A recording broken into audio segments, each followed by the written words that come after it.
The story of June 12th and why it is now Democracy Day in Nigeria.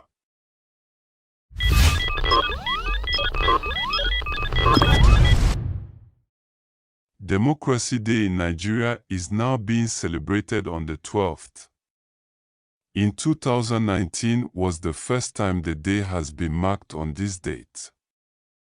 And the change carries heavy symbolism for a country that's known more years of being ruled by military men than by democratically elected leaders. Until 2019, the date on which Nigeria commemorated the restoration of democracy was May 29th.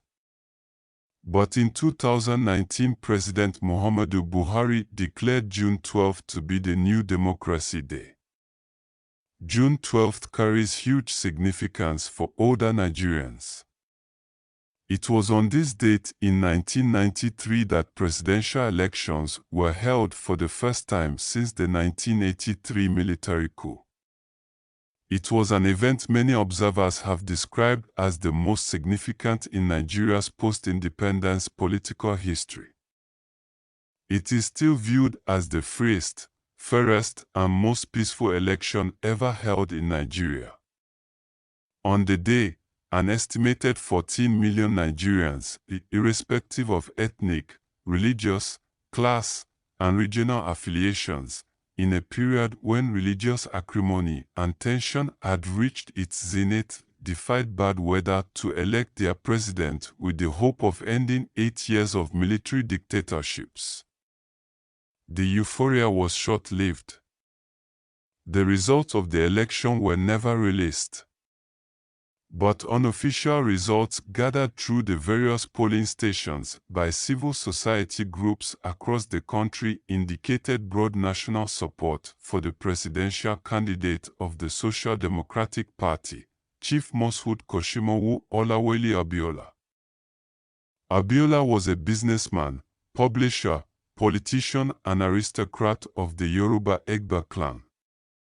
He made his fortune through various enterprises, including communication, oil and gas. He made his first, unsuccessful run at the presidency in 1983. By then, Nigeria had endured a great deal of political upheaval since its 1960 independence. It was a deeply divided nation, riven along ethnic, religious, and regional lines. Political and military power was held by the North. Then came Abiola, a man from the South. He brought a different perspective to the table and was able to connect with people across divides. Come June 12, 1993, he tried for the presidency again. Despite his popularity and the turnout, the election stalled. The then military head of state, General Ibrahim Babangida, decided to annul the result of the election. He justified the annulment on the grounds that it was necessary to save the nation. He alleged that political activities preceding the election were inimical to peace and stability in Nigeria. Some people, however, believe that the military underrated Abiola's popularity. It also did not envisage the level of crisis after the annulment of the election result. June 12th election and subsequent annulment marked the beginning of a decades-long struggle to see the election result restored and democracy rehabilitated. The fallout. The annulment of the election result was not taken lightly in the southwestern part of the country. Civil violence in the southwestern states provoked by electoral fraud and political exclusion previously contributed to the breakdown of the First and Second Republics. This ran from 1993 to 1999 when Nigeria had its return to democratic rule. According to political scientist Professor Emmanuel Ojo, Southern resentment over Abiola's rebuff also threatened to create fissures within the military. This in turn raised the specter of wider civil conflict and state collapse. In his official reaction to the annulment, Abiola was quoted as saying, "I might embark on the program of civil disobedience in the country. If those who make the law disobey the law, why should I obey it?" There is a limit to the authenticity one could expect from a military ruler who is obviously anxious to hang on to power. Abiola's statement threw the country into unprecedented crisis. The Campaign for Democracy spearheaded mass protests by calling for a 5-day nonviolent protest. Protests later turned violent. At least 100 protesters were killed, shot by police. The violence prompted a mounting exodus from the major cities, as southern ethnic groups, most especially the Igbos, fearing a recurrence of the communal purges which had preceded the 1967 civil war, fled to their home regions. Never before, except during the murderous confrontation of 1966 to 1970, had the survival of Nigeria as one political entity been in more serious danger. The impasse created was certainly unequaled in the country's history. Push for change. Civil society groups pushed for the redemocratization of Nigeria. Their first call was that the mandate be returned to Abiola.